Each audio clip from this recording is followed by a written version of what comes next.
예, 안녕하십니까. 우리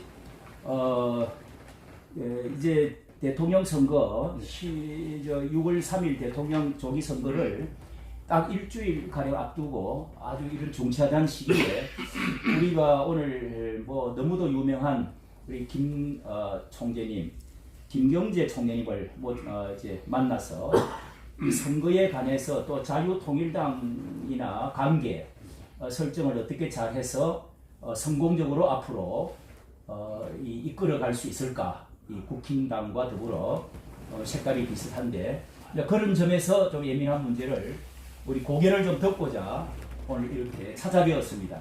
우리 찾아뵈은 곳은 자유 미디어 목사 연합회 이렇게 해서 자미연이라는 우리 좀 단체인데요. 10분이 있는데 오늘 서너 분이 이렇게 모시고 같이 방문을 드렸습니다. 여기에 대해서 좀 모두 발언으로 먼저 해주시고 우리 이주천 교수님께서 이주천 TV, 성서나라 TV, 정경뉴스 TV, 자유우파 정감원 방송 자 이런 우리 방송들이 와가지고 하는데 먼저 좀 말씀을 소개부터 하시죠. 반갑습니다. 여기 대한민국 헌정관입니다. 헌정관 1층에서 의장실에서 우리 김경재 전 또 자총련 전 총재님이시죠. 만나뵈서 영광입니다. 저는 85년에 뉴욕에서 필라델피아로 가는 암트랙에서 옆에서 만났던 한국분을 만났는데 85년도 네. 그때에 만나신 분입니다. 제 인연이 85년도 미국에서 유학 시절에. 그래서 그때에 그 유명한 마지막 그때 그 유명한 책이 있습니다. 유학생들의 필독서인데 박사월 혁명의 우상이라고 상중하원 3분이 있었습니다. 그 유학생들 공부를 안 하고 그 책을 읽었던 때가 있었습니다. 그 책이 베스트셀러되고 그 덕분에 지금 많은 돈을 또 버셨다고 그래요. 그리고 또 오셔가지고 유니버스 펜실베니아 대학에 박사과정에 있다가 김혜욱 씨를 만나가지고 그분을 녹화하고 이제 인터뷰한 바람에 공부를 이제 좀 중단한 그런 아픔이 있었습니다. 그만큼 또 김대중 후보를 또 모시고 이제 국내에 오시고 또 가산도 있는데 정리하시고 참 애국자시죠. 그런 결단을 내리기 힘든데 그래서 평양에 가셨다가 거기서 이제 뭐 현찰을 주나 주지 마라 이런 걸 가지고 해서 이제 김대중 후보하고 측근에서 이제 막 팽당했달까 그런 의혹들이 있었고 어떻게 보면 순천 출신인데 고향에서도 수재라고 중고등학교 때 유명하신 분이에요. 수재라고 여학생들 줄줄줄 따라다니고 사방이 그렇게 해서 이제 결국은 이제 김대중 측근들의 너무 좌편향에 이제 붕괴하면서 박근혜 대통령 후보 시절에 이제 우쪽으로 오셔가지고 자유총연맹 총재도 하시고 아마 전라도에서 호남에서는 내노라는 우익의 전사로서 활동을 하신 분입니다. 국회도 한 두세 번 하셨죠. 그리고 삼선하셨나요? 삼선이죠. 아니 재선했습니다. 재선. 그렇게 해서 참 우리나라에 말하자면 살아있는 역사입니다. 그런 점에서 우리 한번 저하고 인연인데. 네. 이 조지에 대해서 모두 발언 한 점 부탁드리겠습니다. 예. 오늘 대한민국의 유명한 종교 지도자들께서 몸속 핸드폰을 들고 와서 저에게 인터뷰를 통해서 영광으로 생각합니다. 저도 핸드폰으로 하는 사람입니다. 예. 그리고 우선 핸드폰 언론을 가지고 얘기하면 이게 제3의 언론인데 이게 현대 세계의 제3의 대안입니다. 이게. 그리고 그나마 한국의 민주주의가 아주 위험하고 하면서도 핸드폰 유튜브 때문에 이만큼이라도 유지된다고 생각합니다. 그렇죠? 맞아요. 이거 하나도 없고 조중동만 있어봐요. 이건 완전히 암흑천지죠. 그래서 여러분의 역할은 아무리 강조해도 지나치지 않을 만큼 중요합니다. 저는 뭐 방금 과분하게 소개를 해주셨습니다만은 간단하게 얘기하고 또 여러분이 하고서 하문하시면 그때 질문 답하겠습니다. 저는 박정희 대통령의 삼성이원 반대 운동이 벌어졌을 때 당시에 제가 월간 사상계 마지막 편집부장이었습니다. 그래서 요새 제가 이제 유튜브를 해도 제목을 꽤 잘 붙여요. 이 잡지쟁이는 제목 장사입니다. 제목을 잘 붙여야 돼. 유튜브에는 이 제목이 그건 생명이야. 예. 그래서 사람들이 니 어떻게 제목을 잘 붙이나? 아니면 내가 옛날 편집부장 출신 아니냐? 그리고 물리대를 다닐 때도 새세대라는 잡지, 저 신문에도 관계했고 우리 정치학부 편집위원장을 해서 제목 붙이는 한가락이 있습니다. 공군 소위를 가서도 보람이라는 잡지 편집위원장을 해가지고 그 잡지를 또 제가 만들어서 잡지 만든 데는 일가견이 있고 또 미국에 가서도 독립신문이라는 신문을 11년을 했습니다. 서재 필요가 관련이 있는 건데 독립신문이 그 서재 필요가 관련이 있는 아니 관계 없어요. 없는데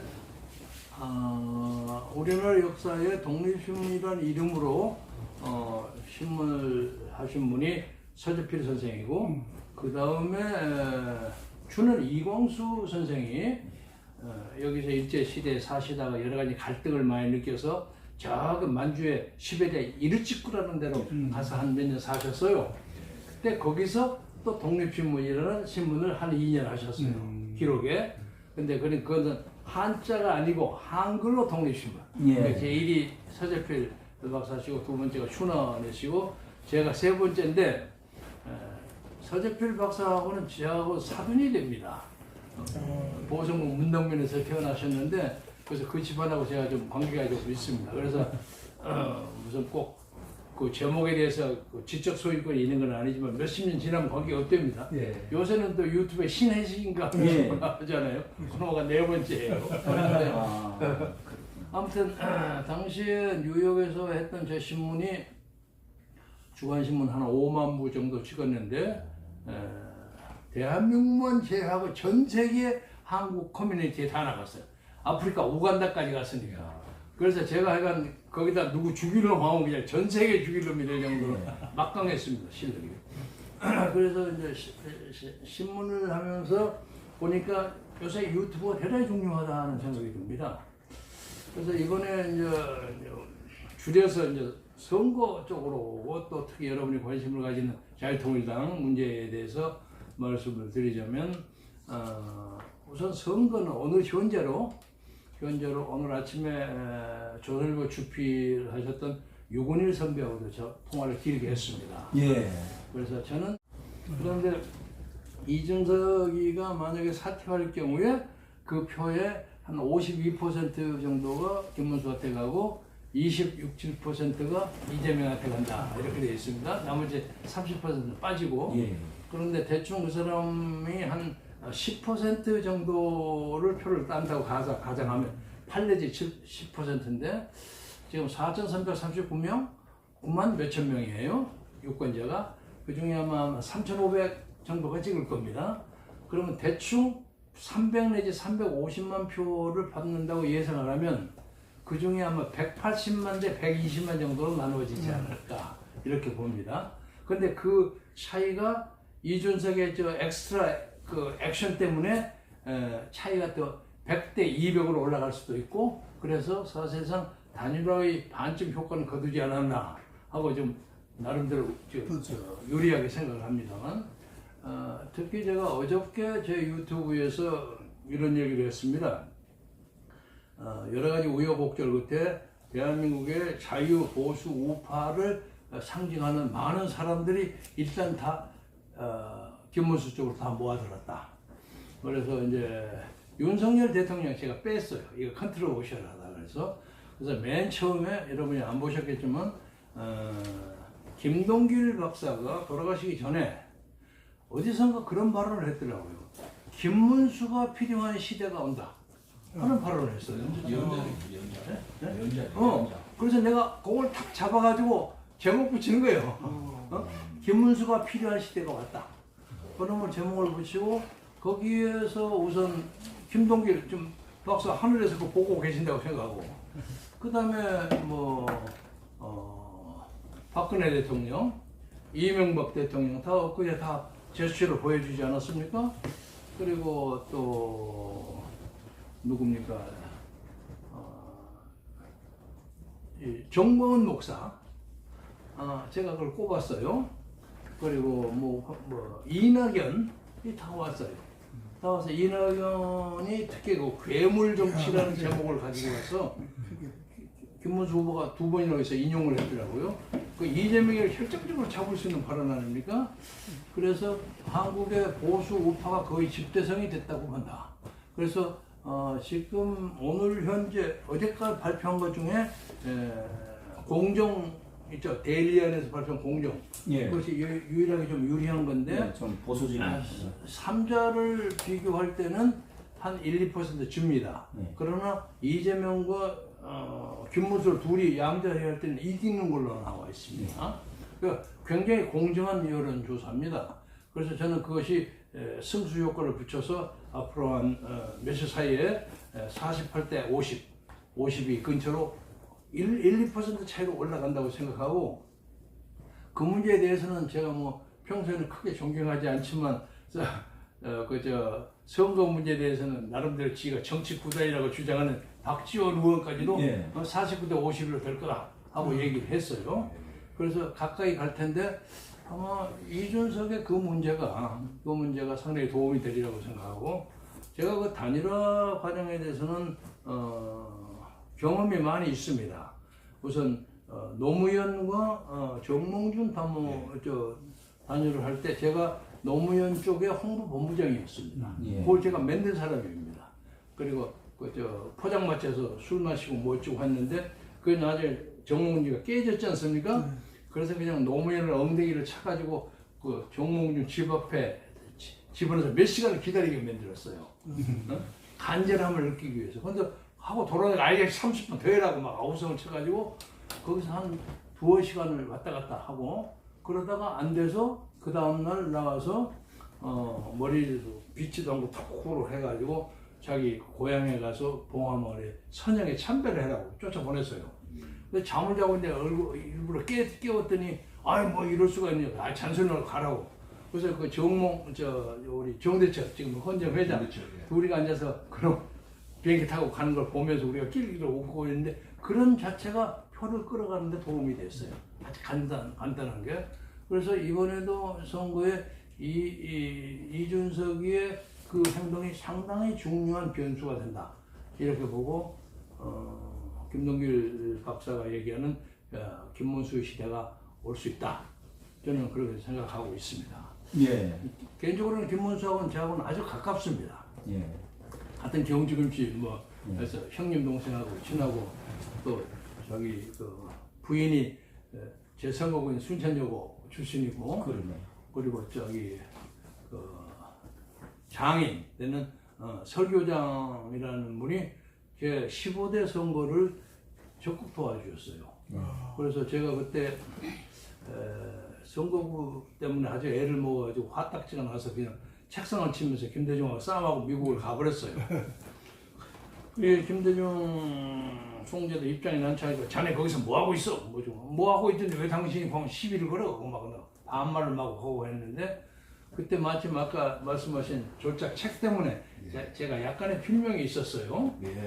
그때 막 잘 팔리기 시작했었는데, 근데 순천에 있는 어떤 원로들이 저한테 전화가 와가지고 당신 그 공천 때문에 애 먹고 하는데 그 망명을 말이야 그렇게 오래 한 사람이 돈도 없고 조직도 없고 그러잖아요. 천대받고 있는 게 불쌍해서 우리가 당신 당선시켜줄 테니까 무소속으로 시켜줄 때 뭐라고. 그리고 그때는 전화비가 굉장히 비쌌습니다. 보통 느끼기는 전화 한 번 하면 한 10만 원 걸리는 거예요. 그래서 그거 찾아왔는데, 제가 초등학교, 중학교, 고등학교 쭉 거기서 나왔어요. 니는 인사만 하고 다녀라. 그 인사만 하고 다녔는데, 그 뭐 거의 돈도 쓸 겨를도 없고, 제가 전국 최다 득표를 했어요. 예. 근데 나중에 보니까 그 주역을 해준 사람이 김문수 장인이더라고요. 그런 인연이 있었다. 그런 인연. 근데 처음에 이제 그리고 올라가서 한 1년 가까이나 됐나? 근데 그때는 뭐 왔다 갔다 하고 밥도 먹고 어쩌고 했지만 바쁘니까 잊어먹었잖아요. 그래서 내려갔다가 서울 올라오느라고 기차역에서 만났어요. 아이고 위원장님 오랜만입니다. 그래서 아유 선배님 제가 그 인사도 못하고 미안하고 어쩌고 한참 주저거리고 죄송하다고 하니까 뭐 당신 그저 의정활동 하는 건 나 다 대리만족으로 즐기고 있습니다. 다음에 꼭 와서 제가 한번 모시겠습니다. 그건 뭐 언제든지 관계없고. 근데 혹시 위원장님 김문수 아십니까? 김문수 내 동생인데 어떻게 아세요? 내가 그 사람 장인입니다. 그러니까 나는 그 집안에 굉장한 은혜를 입은 사람이야. 그래서 올라가서 김문수도 15대 때 들어왔어요. 그래서 김문수 원한테 야, 니 인마 순천에 장가간 원놈이 말이야. 왜 신고도 안 하고 그래서 그게 그 신고를 어떻게 합니까? 뭐죠? 그래서 그때부터 참 개인적으로 막역했어요. 그 기왕에 그 우리 이제 총재님 그 선거 관계를 말씀을 아주 함수 관계 참 어려운 건데 말씀을 잘 해주셔야 되니까 이 김문수 또 후보와 이 관계에 있었어요. 이제 당선이 이번에 만약에 되게 될 경우에 국힘당과 이 자유통일당과 전 목사님 이제 또 우리 총재님 김 총재님과 뭐 또 가까운 사이지 않습니까? 또 김문수의 또 가까운 사이고 그러면은 앞으로의 그 관계 설정 그게 미묘한 좀 부분이 있는데 자꾸 멀리 하려고 하는 거부라고 해가지고 지금 현재는 전광훈 목사를 갖다 붙이면 표가 안 나온다고 사람들이 생각을 하고 있어요. 근데 저는 그건 잘못된 성적이라고 생각합니다. 그래서 어제도 제가 그 국가 보수 원로 이름에 전광훈 목사를 집어넣었어요. 집어넣어서 다소 목사님의 언행과 발언에 좀 문제가 있어서 이쪽 사람들이 좀 꺼려하는 데가 뭐 있는지 없는지 모르겠으나 그러나 내가 알기로는 그쪽의 세력이 자유마을로 1000만을 모은다고 하는데 1000만까지는 아닐지언정 적어도 500~600명은 난 된다고 본다. 그래서 그 사람들은 무조건 김문수를 밀 것이다. 그리고 이제 도대체 우리나라에 극우가 뭐가 있냐 극우가 내가 그랬어요. 극우를 얘기를 한다면 옛날 6.25 전쟁 직전에 황해도에 있었던 서북청년단 그런 사람들은 그냥 빨기만 무조건 때려잡고 그럴 때는 극우가 있을 수 있어. 테러하고 뭐 이런 건데. 그리고 김영욱이라는 사람도 서북청년단 단원이에요. 나중에 황해도 신천 농구를 다니면서 축구 선수를 했더라고요. 조금만 해도 발이 단단하고. 정보원장 했던 정보부장 김영욱. 그래서 나도 말이야 서북청년단 뭐 했다고. 그래서 해방후 이제 넘어와서 육사를 들어본 사람이에요. 그때는 혹시 그랬을지 모르지만 지금 대한민국에 극우가 어디 있습니까? 이때만 극좌가 있지. 친중이나 친북이 있지. 그게 진짜로 좌 아닙니까? 저는 대한민국에 건전한 의미에서 순수한 좌파가 있는 것은 있을 수 있다고 생각합니다. 어느 나라든지 좌파가 우파가 균형 잡힌 밸런스가 있어야만 국가 정책을 가는데 가진 사람의 입장, 가지지 않는 사람의 입장을 대변해 줘야 한단 말이에요. 근데 대한민국에 지금 더불어민주당으로 상징되는 그 좌파들에게는 그 순수한 좌파 문제가 아니고 이건 친중에는 친북의 연계를 가지고 있는 나는 그런 단체라고 생각합니다. 그래서 뭐 그 문제를 요약하자면 나중에 다시 말씀드릴 수 있겠습니다만 이재명이라는 사람이 만약에 정권을 잡게 된다면 우리가 상상할 수 없는 사건이 벌어집니다. 우선 간단히 말해서 아예 대법관을 100명 하다가 쑥스러우니까 30명으로 줄인 건 아직 안 없었습니다.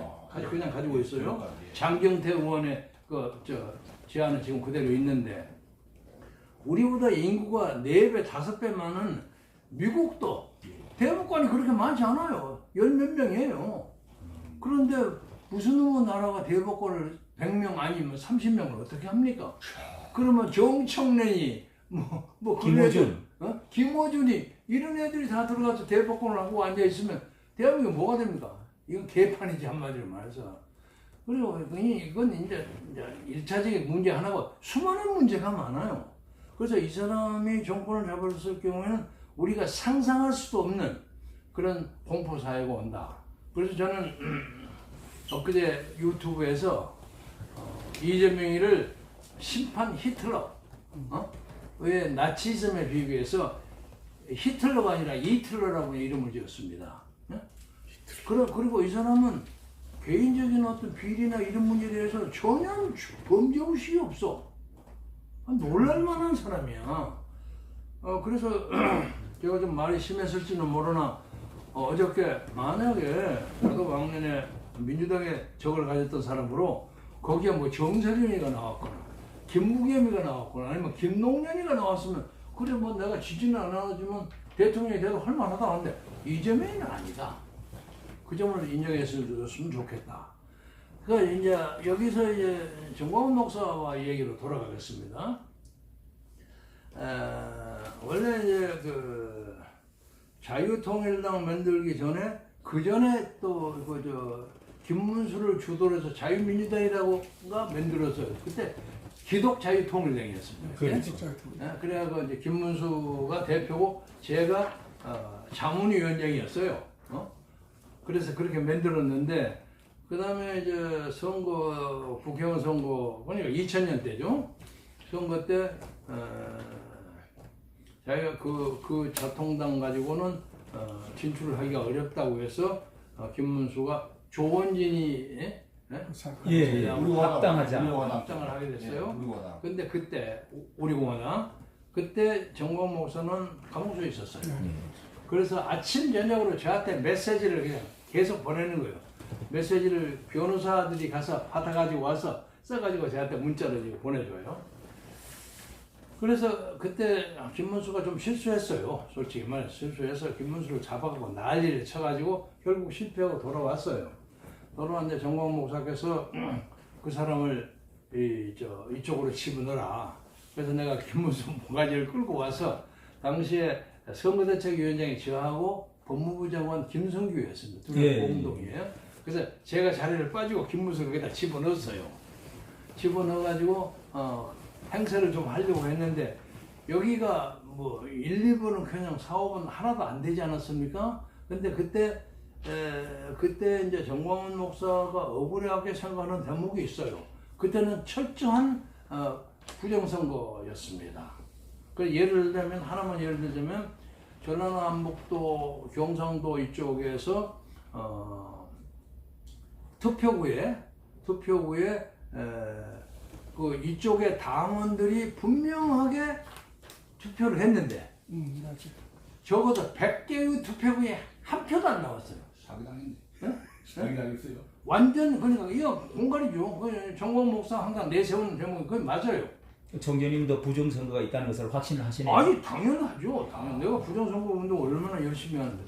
그러니까 아니 간단해. 대한민국에서 부정선거를 가장 확실하게 아는 사람 중에 하나가 정광훈 목사입니다. 그래서 맨날 그 얘기 맞아요. 그리고 그것을 예를 들면 예를 들면 전라남도 무안구 무슨 선거구 거기에 투표를 했다는 사람들이 전부 각서를 썼어요. 나는 요 투표에서 내가 쓰고 내 이름은 홍길동이하고 사인하고. 근데 나중에 거기에 어떻게 그 자통당 표가 하나도 안 나옵니까? 그것이 적어도 100개였어. 100개 이상이었어요. 그러니까 정광훈은 확신하죠. 그래서 그 문제를 가지고 윤석열을 막 압력을 넣어서 이런 조사를 해도 윤석열 대통령이 그걸 못 하더라고요. 그래서 정광훈 목사의 개인적인 좌절, 실망은 난 충분히 이해합니다. 이해하는데 그가 약간 말에 좀 실수가 있고 어쩌고 한다고 할지라도 대한민국에서 역사 이래 광화문 바닥에 그렇게 많은 사람을 동원할 수 있는 능력을 가진 사람은 정광훈 외에는 아직 없습니다. 앞으로 있을지는 모르겠으나 없습니다. 그래서 그 양반의 어떤 정치적인 그리고 철학적인 종교적인 신념, 열정을 잘 이용해야 한다, 선용해야 한다 하고 생각하고 있습니다. 제가 지난 일요일 날 예. 제가 사랑의 제일교회에서 네.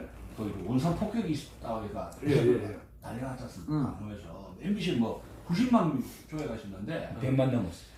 지금 그 전에 어떻게 90만?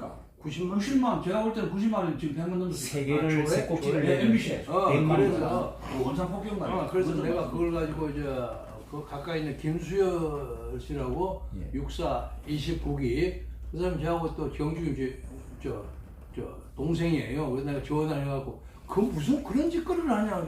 자기네 끼리 웃으면서 장난 삼아서 했다는 거야. 예.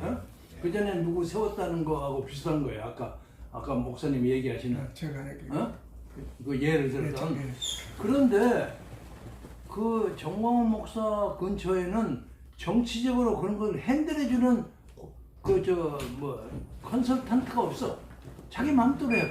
멘토랄. 리스크 관리 뭐 예. 이건 안 된다는 걸 잡아주는 사람이 중간 있어야 필요. 하는데 그걸 못 해주더라고요. 그래서 그런 실수를 해서 우역을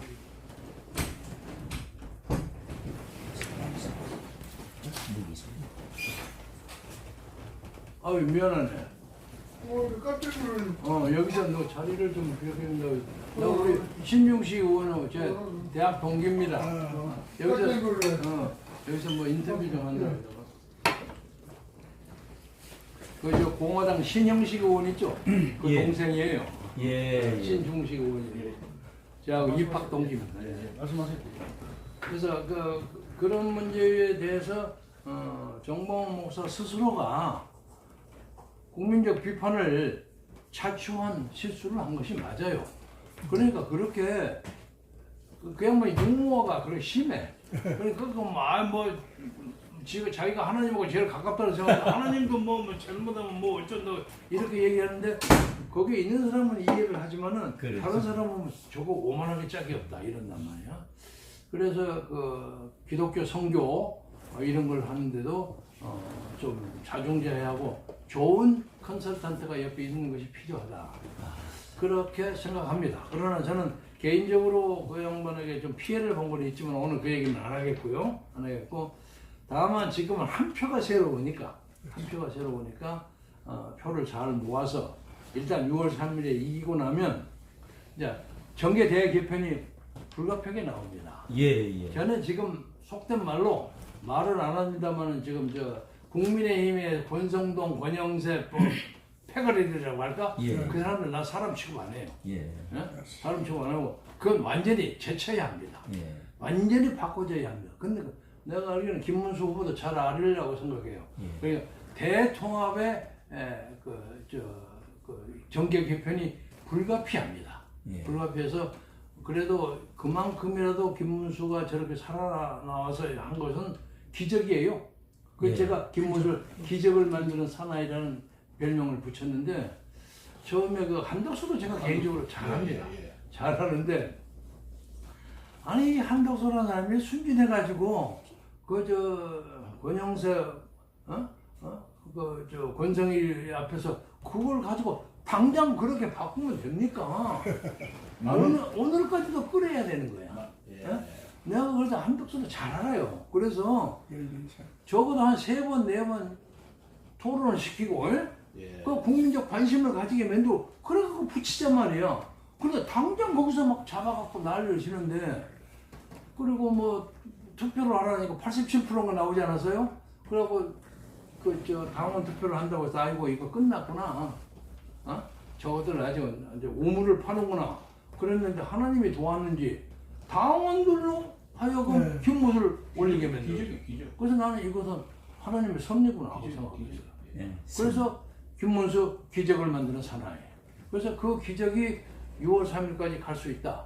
이렇게 생각하고요. 김문수는 정말 뭐라고 할까. 징절머리가 날 정도로 약점이 없는 사람이에요. 너무 완벽해요. 너무 완벽해서 말도 딱딱하게 하고 잔소리 안 합니다. 잔소리 안 하고 우리가 앞으로는 모르겠습니다만 지금까지 우리가 맞았던 어떤 대통령보다도 훌륭할 겁니다. 부인도 그러하고 부인도 그러하고 그런데 이 좋은 대통령 후보감을 지금까지 역사상 가장 문제가 많다고 생각하는 이 암흑의 후보한테 만약에 우리가 진다면 이것은 하나님이 우리에게 재앙을 내는 것과 마찬가지로 우리가 반성해야 돼요. 그러니까 총장이 그런 점에서요. 예. 한 가지 질문은 예.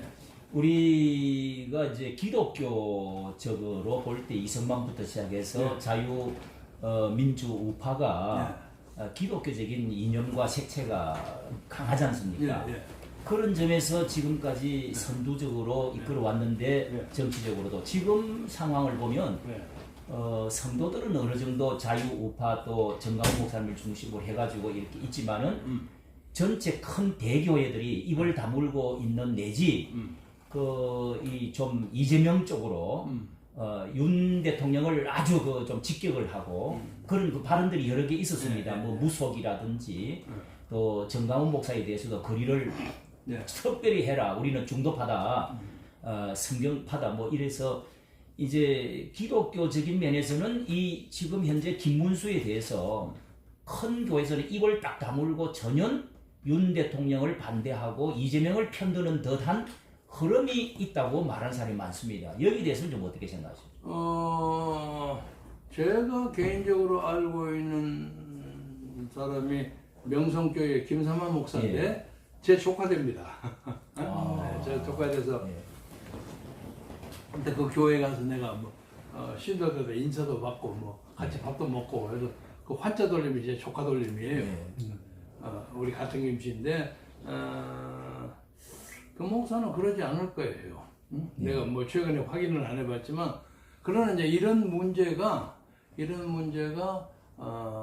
그 윤석열 대통령의 그동안 행각 그리고 거기에 또 정광훈 목사의 약간의 일탈 이런 것이 이제 가세된 거라고 생각하는데 저는 윤석열 대통령을 대한민국에서 최초로 영웅으로 올린 사람입니다. 영웅으로 올려서 니는 요런 미션을 가지고 있기 때문에 고난을 당해도 그걸 이겨서 이렇게 하면 네가 영웅이 될 수 있다.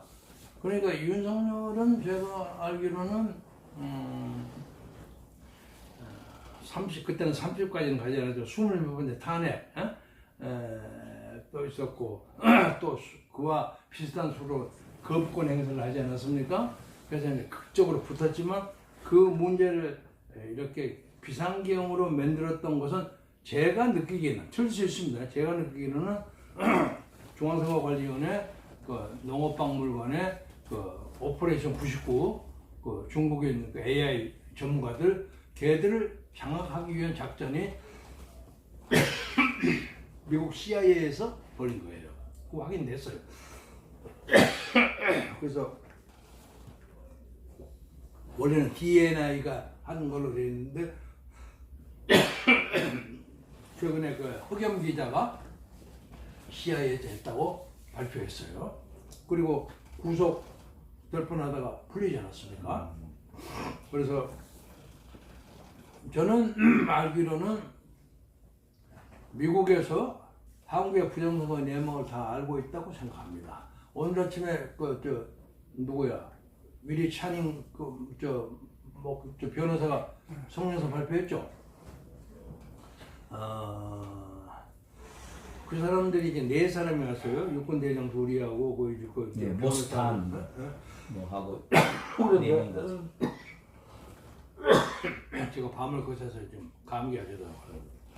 그런데 그 사람들이 제가 알기로는 당시에 그 농업박물관을 가서 5명의 거기 있는 사람을 지압시켜서 핸드폰 다 뺏었습니다. 그리고 서버를 어떻게 체크했는지 우리가 잘 모르잖아요. 근데 우리도 몰라요. 미국 사람들이 한 거라고 알아요. 근데 미국 사람들은 지금 여기 와서도 엊그제 세미나하고 이제 오늘 발표를 했는데 걔들 나름의 시스템을 가지고 누군가가 이 선거관리인의 일을 해킹한다는 걸 잡아내는 기술이 있는 사람들이야. 그냥 와 있는 사람들이 아니고 그 외에 몇십 명의 기술자가 다 붙어왔다고 지금 알려지고 있습니다. 확인은 안 됐지만 오늘도 성창영 TV에서 아침에 나온 거 봤습니다. 그래서 선거관리위원회 특히 부정선거 사전선거의 문제에 대해서 조심하라는 경고를 때렸는데 이제 문제는 어떤 것이냐면 핵심이 관리관 도장을 다 인쇄하고 나오지 않았습니까? 근데 그게 어떤 문제가 있냐면 예를 들면 오늘처럼 이제 사전투표가 많을 경우는 좀 다르겠지만 예를 들면 500만이 사전투표를 할 거다 하면 더 될 수도 있으니까 1000만 장을 찍어 놓을 수 있잖아요. 그러니까 이것을 조작하는 건 문제도 아니야. 그런데 500만이 되든 1000만이 되든 할 때마다 도장을 찍고 하면 그러니까 못 하잖아요. 못 해먹- 그러니까 관리관의 도장을 보고 찍는 거하고 인수해서 찍는 건 하늘과 땅의 차이가 있는 겁니다.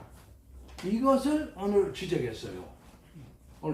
그런데 그것을 이제 5일 동안인가 대기 기간 동안 걔들이 갖다 집어넣는 그림도 나오고 그러지 않았습니까? 그래서 오버라서 너라는 동 뭐 어쩌고 하는데 다발로 그냥 깨끗하게 들어간 것도 있고 그랬죠. 네. 예. 자유우파 전광훈 방송입니다. 네. 의원님 이렇게 직접 뵈니까 더 참 훌륭한 그 모습들 또 말씀들 듣게 돼서 아유, 좋습니다. 고마워요. 예. 그 아까 제가 질문하고 싶었던 것을 아까 언급을 하시더라고요. 정계 개편. 네. 이제 사람 일이니까 국힘당이 대선에서 승리해서 김문수 대통령이 되실 수도 있고 안 되실 수도 있는데 정계 개편이 있는다면은 만약에 이제 대통령이 당선됐을 경우 또 패배했을 경우 국힘당이 어떻게 국힘당뿐만 아니라 어떻게 정계 개편이 일어날 것이고 또 자유통일당과의 어떤 관계는 통일 뭐 제가 통합이라든지 짐작컨대 이렇게 생각합니다. 만약에 졌을 경우에는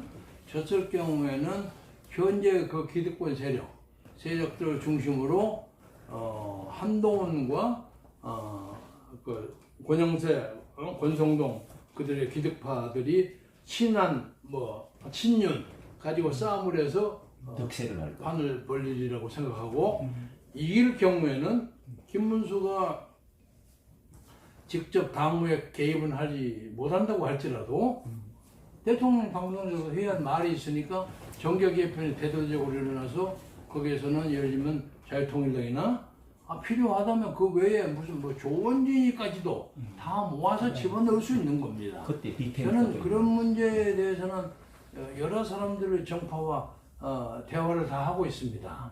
그래서 미래기나 내가 그런 걸 하는 데는 일꾼 노릇을 할 용의가 있어요. 다 난 조원진도 잘 알고 다 잘 알아요. 황교안도 잘 알고. 조원진은 옛날에 내가 처음에 황병태 보장을 했어요. 보장 강남에서.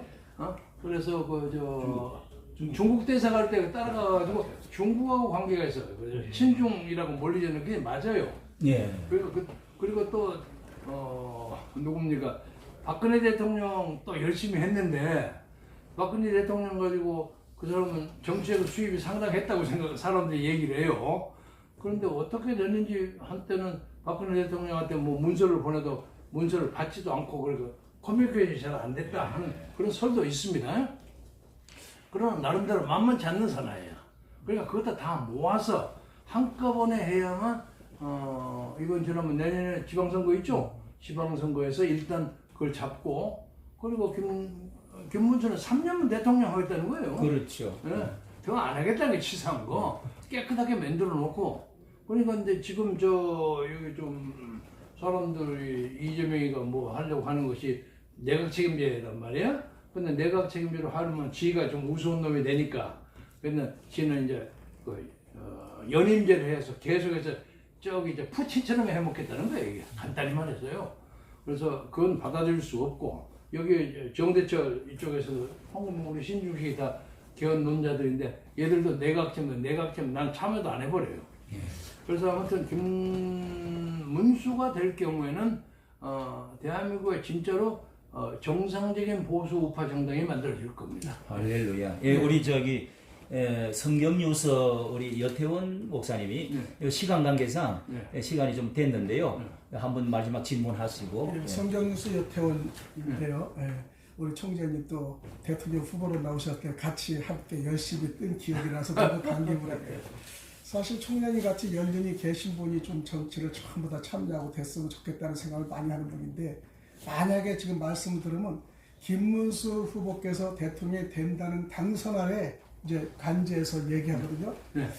가장 걱정이 또 탄핵을 주도하는 파들이 너무나 많으니까 또 탄핵을 연적으로 이겨내는 그런 것들하고 싸우는 게 가장 좀 이 생각이 좀 그것은 그쪽 세력 내란당, 계엄당이라고 말한단 말이에요. 그쪽 세력을 우선 분수해야 하죠. 그러니까 만약에 이재명 후보가 이제 실패했을 경우에는 더불어민주당에서도 자체 노력 정화 운동이 벌어질 겁니다. 그래서 예를 들면 거기서 빠져나오는 이낙연 전 총리, 그리고 요즘 김부겸, 근데 정치학과 직계 후배예요. 그런 애들이 이재명 때문에 꼼짝을 못하는데 자기들도 자구책을 만들 겁니다. 그러니까 건전한 중도 좌파 세력을 만들려고 할 겁니다. 그리고 이제 그것은 여러 가지로 작업을 할 수가 있는 거죠. 그리고 이쪽에서도 그 가짜 보수 좀 떼어내버리고, 네. 그리고 그냥 기득권으로 그냥 이제 아버지가 아들 딸고 이래갖고 선거하는 놈들 있죠. 가만히 앉아있다가 선거되면 그 공천권자한테 돈 10억 20억 갖다 주고 공천 받아가지고 또 하는 놈, 그런 애들이 있어요. 꼭 일본에서 가업 승계하듯이 하는 그런 사람을 제쳐서 이 선거 제도 자체를 바꿔야 돼. 그 미국 해가지고 미국 주민들이 후보를 뽑는 그런 식으로 방법하는 것에는 김문수는 충분히 잘 할 수 있으리라고 생각하고, 김문수가 모르는 우리가 좀 가르쳐줘야지. 우리는 그런 거에 대한 그 정보와 훈련이 많이 되어 있어요. 제가 16년을 돌아다니면서 전 세계를 많이 돌아다녀 보이고, 미국에서 그 청문회 있죠, 히어링을 수십 번을 봤어요. 수십 번을 봐서 한때 뭐 DJ가 그 망명하고 했을 때 2번 망명, 제가 수고를 다 했습니다만 미국 상하 양원 중에 한 100여 명 정도가 제가 알아요. 그냥 퍼스트네임 존, 마이크 이렇게 부르는 사람. 요새는 많이 갔지만은 바이든도 제가 아주 친했습니다. 제가 동갑이에요.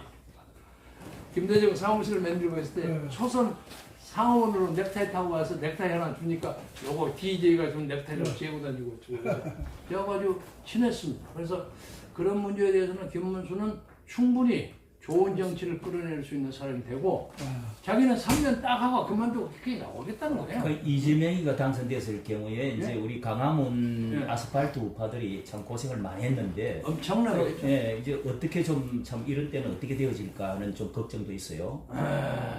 그거에 대해서는 지금 쉽게 얘기하기 참 어렵습니다. 어렵고, 저도 정원 목사하고 몇 년 관계를 안 맺다가 지난 3월 1일부터 예, 3월 예. 말까지 5번만 내가 연설 나갔어요. 윤석열 돕기 위해서 5번 나갔는데, 제가 거기서 좀 얘기를 하니까 사람들이 눈에 보여요, 움직이는 거. 나는 여기서 수많은 사람들 뭐 여기 세곡동에서 오고 정릉에서 오고 이런 거 문제가 아니라 저 시골 산골에서 새벽 3시에 일어나고 보따리 사갖고 그 김밥 싸가지고 돈 10,000원 2만원 넣고 예, 예. 차 타고 와가지고 차를 못 사서 멀리 세워놓고 와서 쭈그리고 앉아 하다가 나중에 끝나면 누가 밥 먹자는 얘기도 안 해. 그래갖고 돌아가면 새벽 2시 3시에 가는 그런 사람들을 몇 년 동안 한 사람들이 있었어요. 예, 7년이 됐습니다. 몇 년 동안. 어? 그 사람들이 진짜로 이 나라 민주주의를 살리는 사람들이야. 눈물겨운 일이에요, 눈물겨운 일. 그리고 정몽 목사는 이번만 하면 된다고 막 이러고 하니까 또 그 말 믿고 가서 해요. 근데 너무 스스로가 불쌍해. 얘기를 들으면 눈물이 난다니까? 맞습니다. 여기서 세곡동이 돌아다니 얘기는 아무것도 아니에요. 그래서 내가 2020년 8월 15일 날 8.15 대회장을 하다가 불법 집회했다고 내가 지금도 재판받고 있어요. 예, 아직 끝나지 않았네요. 집행유예 2년 지금 선고받고 지금 20으로 올라가는데 국민 참여재판으로 돌려서 김수현이하고 예. 같이 걸려있는데, 아무튼 그런 문제는 김문수가 당선되면 다 해결할 수 그렇죠. 있어요. 예. 그러니까 이게 그 자신 있게 얘기해. 예. 그리고 김문수는 아주 터진 사람이에요. 터진 사람이고, 과장을 하자면 난 세상에 그렇게 정직한 놈 처음 봤어요. 네. 예. 그리고 유도리라는 게 없어.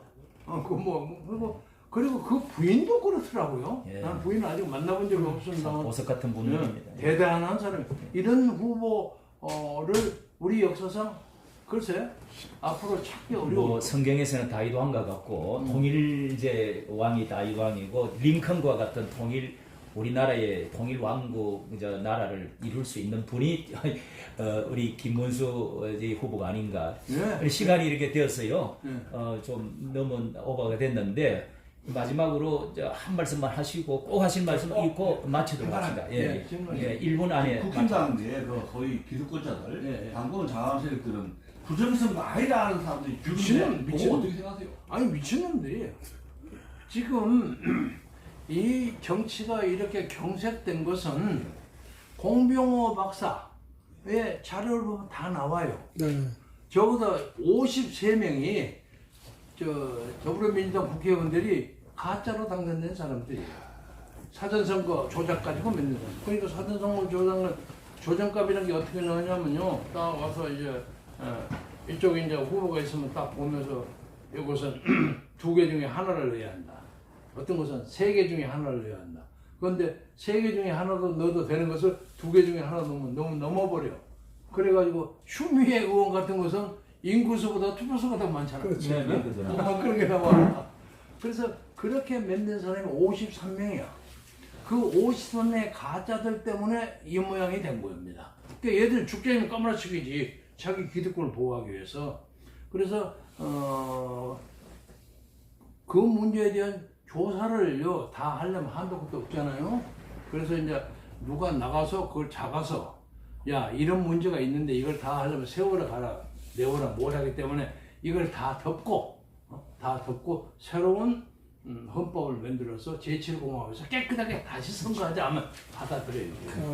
예. 아시겠죠? 좋은 고견이십니다. 그겁니다. 근데 네. 하나씩 잡아 못하니까. 다 까디집을 수도 없고 참 새로운 헌법으로 뭐 선거관리위원회를 다시 없애버리고 깨끗하게 다시 하자. 지금까지 다 무효하자. 예. 긴 시간 동안에 우리 이제 김 총재님 참 모시고 오늘 좋은 고견을 듣고 해답을 좀 얻고 돌아가는 것 같습니다.